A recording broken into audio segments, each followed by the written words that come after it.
Chapter 80, March 16, 2018, 3:19 p.m. We decided to get some food before running away. You don't exactly get far without it.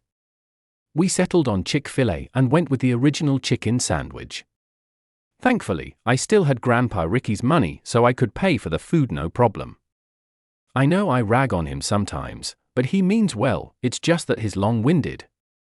Why do I ruin everything with my carelessness? You should have seen the cashier's face when I handed him money from 1956. His eyes became wide as a dinner plate, and he was about to say something to me about it before shaking his head and processing our order. I was glad he didn't ask me about it. I wouldn't be able to explain it decently, anyway. He probably thought I gave him counterfeit money or something. That's the thing with time travel. The more you do it, the more careless you become. It takes away all of your inhibitions and turns you into an animal run solely by your ID. Malcolm and I sat down at a table near the front entrance, and I put my head down on the table. I wanted more than anything to tell him that I wasn't thinking straight when I said that we should run away, but the words just wouldn't come out.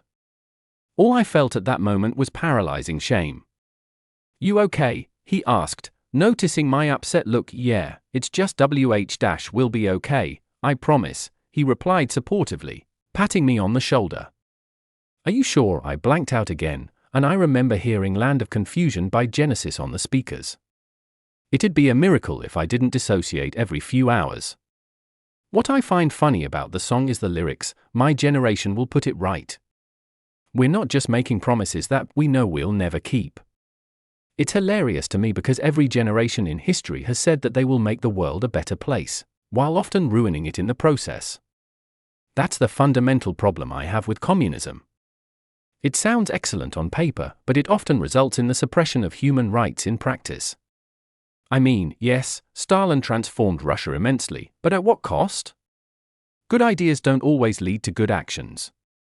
You know what they say, the road to hell is paved with good intentions. My dad really loves Genesis, by the way, Malcolm said randomly. They're a good band, I really like their song That's All. My dad has Arbacab on CD. He no joke has like 400 discs. Is it weird that I prefer discs to virtual copies of songs? Not at all, it feels more personal that way, he replied just as his name was called. As soon as I got my sandwich, I took a big bite out of it. It had been so long since I'd been at Chick-fil-A, years in fact. Let me tell you that being a supertaster is both the best and worst thing all at once. In this case, it was great. "It feels good to hang out with you again," Malcolm replied with a broad smile as I was eating. I'm not sure why, but hearing that hurt me deep down. I guess I felt like I was failing him at that moment. "It feels good to see you again, too," I said with a mouthful of the sandwich.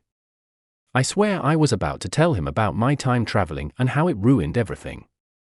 I wanted to have just one person understand it.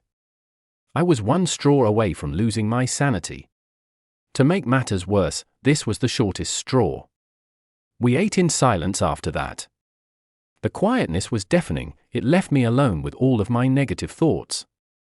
Another time I'm stuck with a bunch of negative thoughts is whenever I'm having trouble falling asleep. I overthink everything. I once had terrible chest pain while lying down, and I somehow convinced myself that I would die. I spent the next several hours terrified out of my mind. The one thing that helps me with anxiety is valerian root. The problem with it, though, is that it practically knocks me out.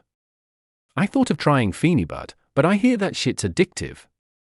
After we finished eating, Malcolm looked at me, and suddenly his entire face changed into one of complete seriousness, scaring me for a second.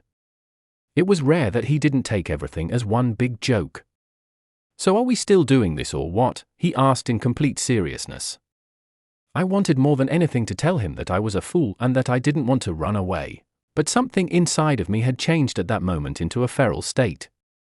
I had completely changed at my core and felt physically unable to say no. "Yes, we are."